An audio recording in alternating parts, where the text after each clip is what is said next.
Tommy Robinson is back to enlighten us on the current situation. I'm Tall, your favorite Zionist prince, the traveling clap. Let's get right into it. So right now as an Imam, what are you fighting for?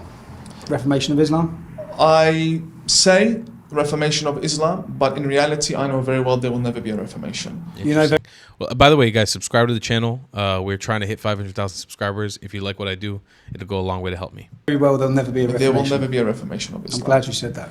But we will need to pave the way for a potential Reformation in a few centuries' time.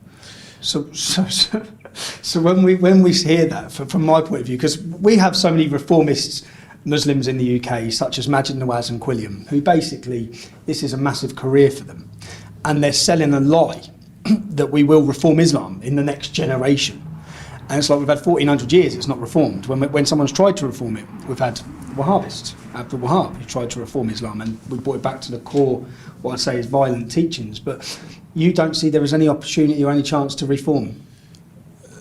The idea of reforming something that was once upon a time introduced as perfect, it doesn't make sense. It's already perfect. So it's not like Islam was introduced in Mecca as another option or a theory or a new way of life. It was introduced as the perfect and the only way of life for all human beings.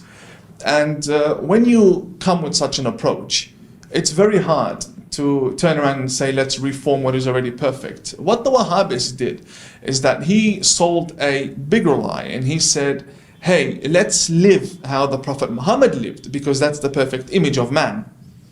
So then he's more of a fundamentalist rather than a reformer in modern times.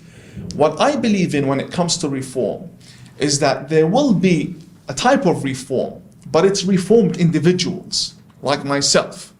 It will be a reformed Muslim community of third and fourth generation migrants, Muslim migrants to the UK, to Canada, to America, to Australia.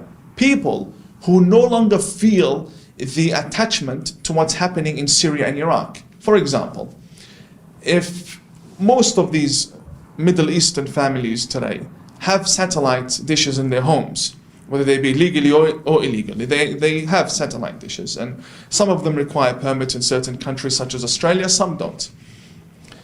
When a father watches bombings happening in Syria, that emotional attachment of, yeah, let's send money to Syria, only exists within the father. It will no longer exist within the son and then the grandson. When you watch something in the news, you feel in debt to go and help out, interfering with what's happening over there. See, the problem is, we see the opposite though. On the ground in the UK, the first generations that come were not extreme.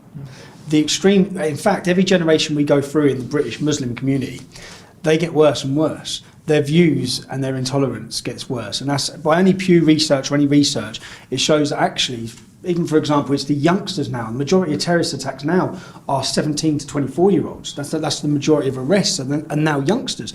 And that we've seen that change over the last 20 years, from being elder Muslims to then going into the youngsters. So for us to think, I've said so many times, what we need is a worldwide revolution within the Islamic community to get rid of the hatred. But that's not what we see. So, you know, say I'm an Englishman, and should I sit here, or should our country sit here and gamble on the chance? What do you think the realistic opportunity is for there to be a revolution, or for there to be a mass uprising from Muslim youth who are going to throw away their detachment to this extremism? It will never happen. It will never happen. So as an Englishman, see, this is why I say we have to stop Islam. We don't have to stop extremist Islam. We don't have to stop radical Muslims. We have to stop Islam in the UK. And I say that in the sense that I'm a father of three. When I look at what previous forefathers done in this nation to protect and preserve a safe and prosperous Britain for the next generation of children, we're sitting by and hiding behind political correctness to sit here and watch as last year 2,000 British Muslims returned from fighting for ISIS. We're just sitting here like sitting ducks, and that's what. So I have to. What would you do if you was an Englishman, if you was a non-Muslim, sitting in a country that's ravaged by Islam, that's seen 3 brutal terrorist attacks in the last 12 months, 4, killing children, killing women, sitting eating dinner, stabbed in the neck. We've seen all of this. We've seen 12 prevented. What would you do? I wouldn't blame you for any of the opinions you hold. And probably I would have the same stance and position towards such an ideology. However, we need to be very realistic. We could sit down and discuss and talk and share emotions and even propose certain things in parliaments and draft bills, but if we're not realistic, we're not going to be reaching a result. And this is how I am very different from many people that I sit with. We need to be realistic. Now, you want to stop Islam. Islam's never going to stop. No, okay, I want to stop its influence in Britain. You're never going to be able to. Let me tell you why. As much as I want to stop the radicals in Sydney, in Australia, it's very difficult, and this is why. Let's look at the Jewish community. The Jewish community, for tens of centuries, they've been persecuted, massacred and killed. They never had a government to protect them before Israel. They don't have Sharia law tables in the streets and in the city calling people to Judaism, dawah. In fact, when a Jewish man wants to marry a lady and she decides to convert into Judaism, it's a very hard process for her to become Jewish. And amongst all of these problems, Judaism still exists, and there are many Jewish people out there. It's not easy to take a religion and just hope for it to vanish or stop it. It doesn't work like that. Especially when you look at the statistics and how much they are growing and the children they are having. Most Muslim families, in fact, most Middle Eastern families, mostly the Muslim of them, amongst them, drive vans and big cars. Why? Because... 6, 7 kids. Exactly. Is that a fluke? Is that a fluke? Or is that population jihad? Look, my mother has 11 siblings. She's number 12, and one of them died from one mother and one father. When you're dealing with such a mentality that says, hey, lots of children is a beautiful thing in life. Is that the reason? That's the point I'm making. Is that the reason, or is it literally population rise in order to conquer areas? I will tell you this.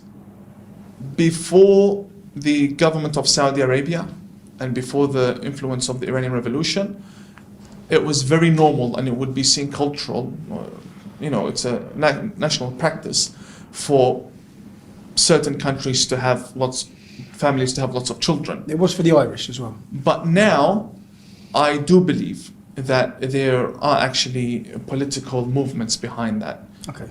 To actually fund families that have lots of children. Yeah. And we see that in Ahwaz, in Iran, between Iran and southern Iraq. In order to change the demographics, so that they have control of that area. And they're funded by the Saudis. Funded by the Saudis. Okay. Father, don't worry, we'll take care of your children. We'll take care of everything. Just make children. Make children, yeah. Yeah, this is an issue. It is definitely a big issue. It's actually something that Israel contends with too. I've always talked about this too, about the fabric of Israeli society in the future. We have to have a real conversation about democracy and how these things progress into the future when you have 2 million Arab, mostly Muslims who live in the country alongside us, and also 2 million on our border in the West Bank, 2 million on our border in Gaza who are outbreeding the Jewish population. It is true that certain facets of Jewish population, like the ultra-Orthodox, are breeding faster than Muslims, but that's one aspect of Jewish society, and let's be honest, not the most functional in every single aspect of the state. There's an element that needs to be modernized within the ultra-Orthodox community, and then you could say, okay, that's like a 100% tit-for-tat thing. But yes, it's a massive issue. It's a huge issue. And I'm not even sure. I don't even know if I have the correct solution for something like that, because it's almost like an impossible question to answer. But it is interesting to hear this Muslim man, this Imam of peace, trying to explain it in the most understanding and honest way. It really is. And I'll see you guys in the next one. I love you a long time. Goodbye, class. If you believe in my content and want to support me, just know your help is needed. There's a bunch of great ways to support me, being PayPal, Buy Me a Coffee, or joining my Patreon community down below. Patreon is the best way to support my channel, and you'll get a bunch of cool perks depending on what tier you join. Another great way to support me is by buying my merchandise on thetravelingclat.com. I regularly drop new merch designs like this beautiful hat or this amazing shirt, where you can support the channel and get something cool for yourself. I also have an amazing Discord community with people from all over the world. Thank you so much for your support.